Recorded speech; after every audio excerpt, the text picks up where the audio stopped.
Agustus 1945, bom pertama dijatuhkan di Hiroshima. Disusul bom kedua yang dijatuhkan di Nagasaki pada tanggal 9 Agustus 1945.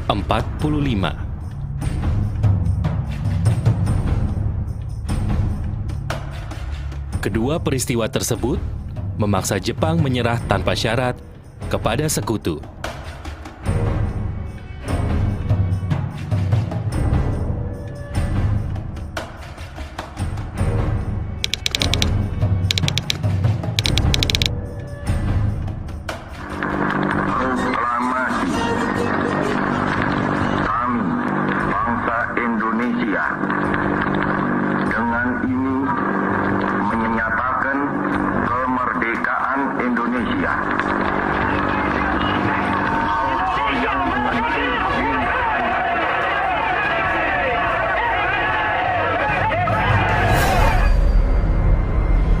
Pertengahan September tahun 45, tentara sekutu mendarat di Indonesia. Tentara Belanda yang tergabung dalam Nika membonceng pendaratan tersebut.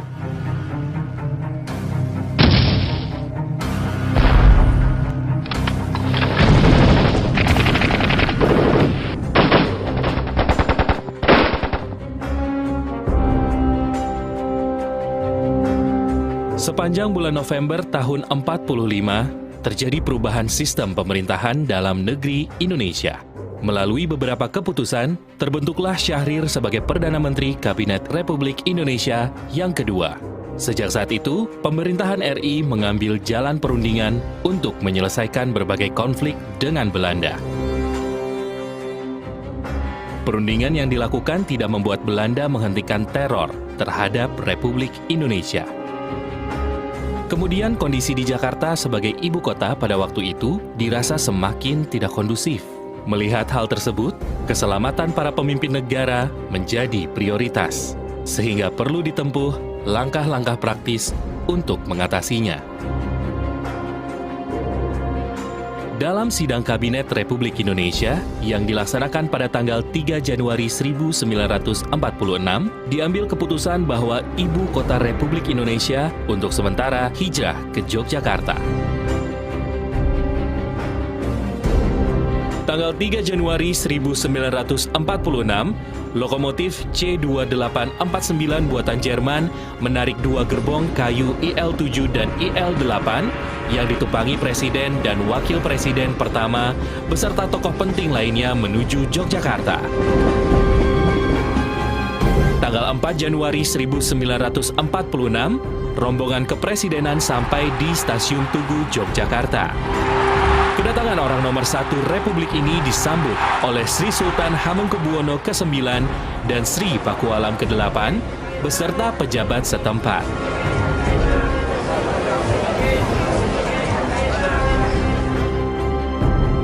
Setelah pemerintahan berpusat di Yogyakarta, upaya perundingan terus dilakukan. Salah satu perundingan yang dilakukan adalah Perundingan Linggarjati ditandatangani pada tanggal 25 Maret 1947.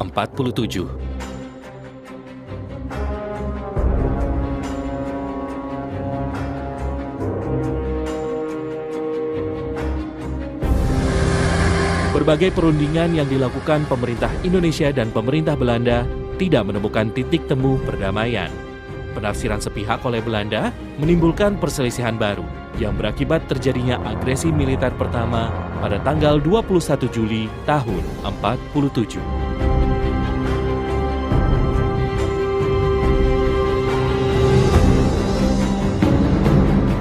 Awal bulan Januari 48, perundingan kembali dilakukan di kapal USS Renville yang dikenal dengan Perjanjian Renville. Kemudian perundingan dilakukan di Kaliurang, Yogyakarta, yaitu perundingan KTN atau perundingan Komisi Tiga Negara. Salah satu tokoh militer yang ikut terlibat dalam berbagai perundingan adalah Tahi Bonar Simatupang atau TB Simatupang. Dia ini putra Batak asli lah gitu ya, lahir di Sidikalang. Sidikalang ini sekarang di Kabupaten Dairi. Dia lahir pada tanggal 28 Januari 1920. Ayahnya namanya Simon, disebut Simon Simatupang. Ibunya namanya Nina Borusiboya. Sebagian besar karirnya dihabiskan menjadi staf militer Angkatan Darat. Karir militer dimulai dari pendidikan militer Belanda, Koninklijke Militaire Academy, atau disingkat KMA. Keterlibatan TB Simatupang dalam perundingan-perundingan karena memiliki kecerdasan dalam strategi militer dan diplomasi.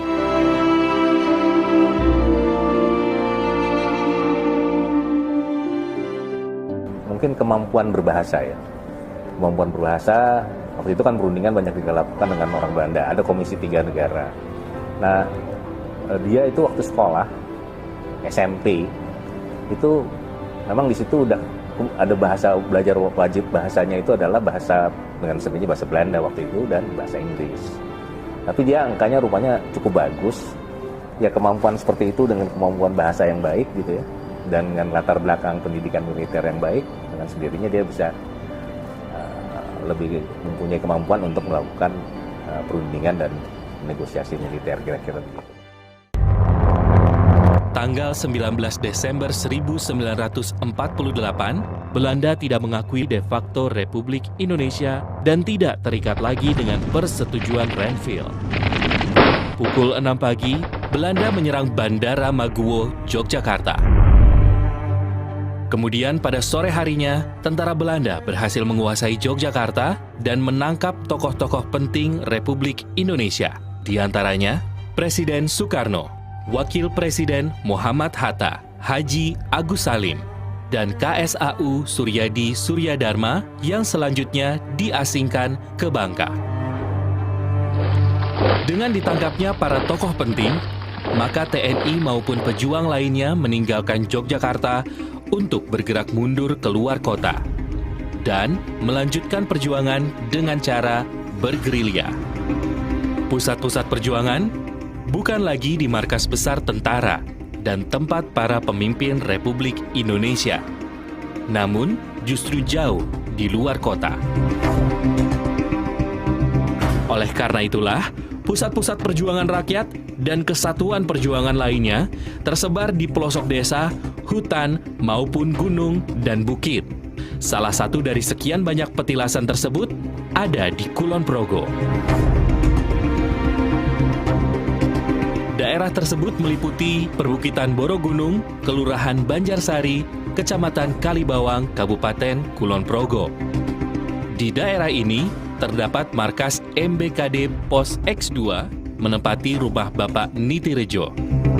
Markas ini berada di bawah pimpinan Panglima Tentara Teritorium Jawa Kolonel Abdul Haris Nasution. Selanjutnya di Dusun Banaran, Desa Banjarsari, Kecamatan Samigaluh, Kabupaten Kulon Progo, terdapat markas gerilya di bawah pimpinan Kolonel TB Simatupang. Selaku Wakil 2 KSAP menempati rumah Bapak Karyo Utomo.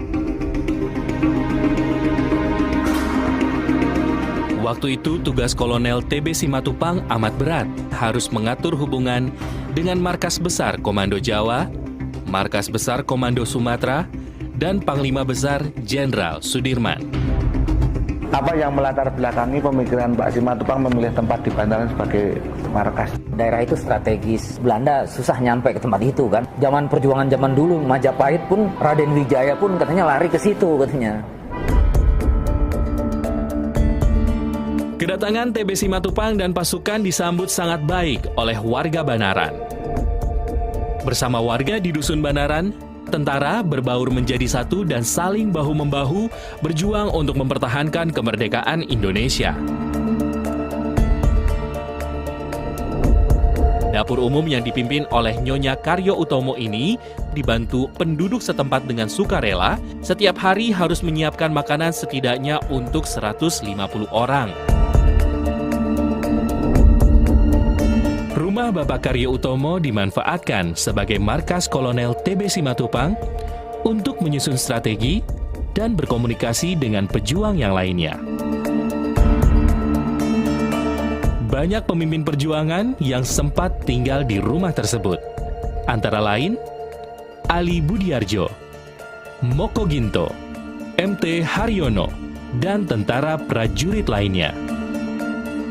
Pak Simatupang dan para krunya itu menyusun strategi bagaimana bangsa Belanda itu cepat keluar dari Yogyakarta.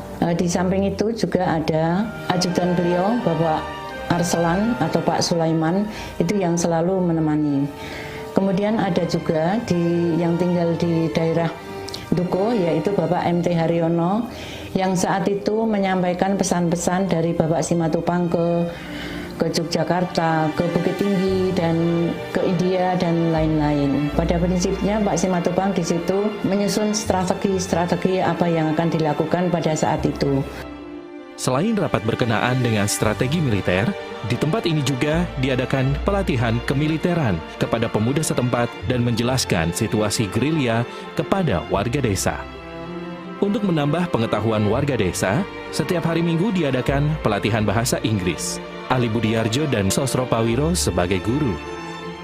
Dene kegiatanipun Pak Tentara wonten mriki nggih menika rumiyin Bapak Ali Budiarjo menika mucal bahasa Inggris kalian pemuda-pemuda menika yen sonten antosipun jam sekawan bibar sami jagi jaga menika lajeng sami nglempak menika dipun mucal bahasa Inggris kalian Bapak Ali Budiarjo. Sinergi antara tentara dan rakyat membuat perjuangan mempertahankan kemerdekaan menjadi lebih mudah. Dalam hal ini, kemerdekaan yang dicapai Republik Indonesia tidak lepas dari sumbangsih rakyat. Apakah perang kemerdekaan itu bisa mengangkat nasib dari rakyat yang ada di desa ini? Katanya yang berjuang tentara, tapi sebenarnya yang dibalik dari tentara itu rakyat desa inilah yang berjuang, ya kan? Jadi bagaimana kita bisa membayar hutang kita kepada rakyat di desa ini supaya mereka jadi masyarakat adil makmur berdasarkan Pancasila ini. Serangkaian peristiwa perjuangan di Dusun Banaran banyak meninggalkan jejak ketauladanan dari para pejuang dan rakyat yang berjiwa patriot mempertahankan kemerdekaan Republik Indonesia. Benda-benda bersejarah di rumah Bapak Karyo Utomo yang menjadi saksi bisu perjuangan tersimpan rapi di Museum Benteng Vredenburg, Yogyakarta. Salah satu fungsi museum adalah fungsi pelestarian. Oleh karena itu, pelestarian tetap menjadi satu pertimbangan untuk menjaga koleksi-koleksi yang disimpan di museum selalu dalam kondisi baik. Nah, gedung ini merupakan salah satu gudang koleksi yang ada di Museum Benteng Vredenburg, Yogyakarta. Terkait dengan perjuangan Bapak TB Simatupang, ada yang ditata di ruang pameran tetap dan ada yang disimpan di gudang. Malah kita lihat di gudang sih.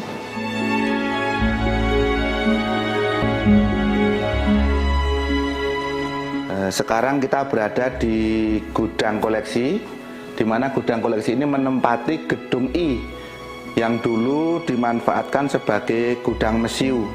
Jadi tempat untuk menyimpan mesiu ketika dimanfaatkan sebagai markas Belanda. Nah, di sini kita lihat koleksi-koleksi yang terkait dengan perjuangan Bapak TB Simatupang. Di sini ada meja tamu, di sini ada meja kerja.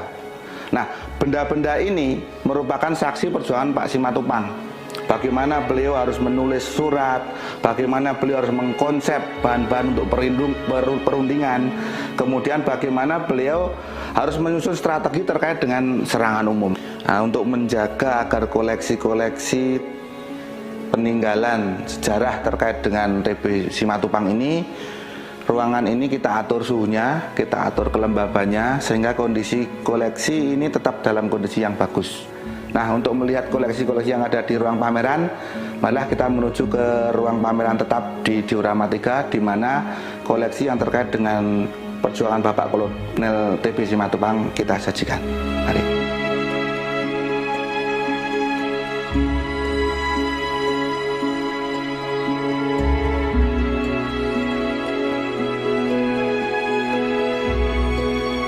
Sekarang kita sudah memasuki ruang pameran tetap Diorama 3. di mana di ruang pameran tetap ini disajikan peristiwa-peristiwa bersejarah dalam bentuk diorama sejak perjanjian Renville sampai dengan pengakuan kedaulatan RIS. Nah, di ruang pameran tetap inilah barang-barang bernilai sejarah terkait dengan perjuangan Bapak Kolonel TB Simatupang ketika bermarkas di Banaran disajikan. Di sini ada mesin jahit, kemudian di sini ada cangkir. Nah, mesin jahit itu punya peran cukup unik karena para pemimpin TNI, kemudian para pembesar sipil yang bermarkas di Banaran, di rumahnya Bapak Karyo Utomo itu cukup lama, sehingga ada kemungkinan pakaian rusak segala macam, itu diperbaiki melalui mesin jahit ini. Karena Pak Karyo Utomo juga cukup mahir untuk membenahi pakaian. Kemudian untuk cangkir ini dipakai untuk rapat-rapat, kemudian untuk proses belajar di sana juga rapat-rapat dengan pemuda desa.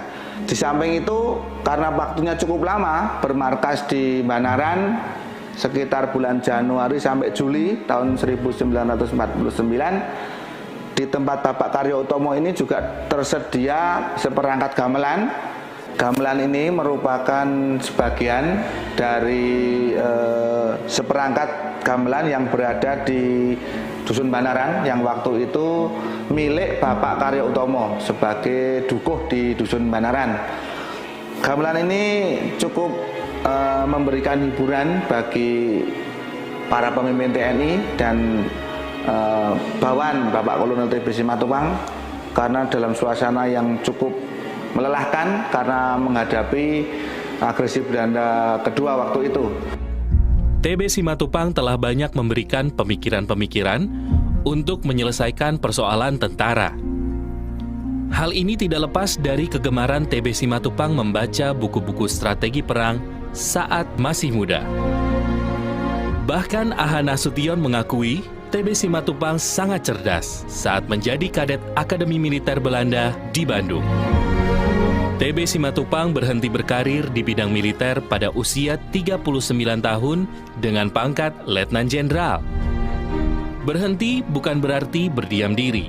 Beliau aktif di gereja hingga menjadi Ketua Dewan Gereja Indonesia, Ketua Dewan Gereja-Gereja se-Asia, dan Ketua Dewan Gereja-Gereja sedunia.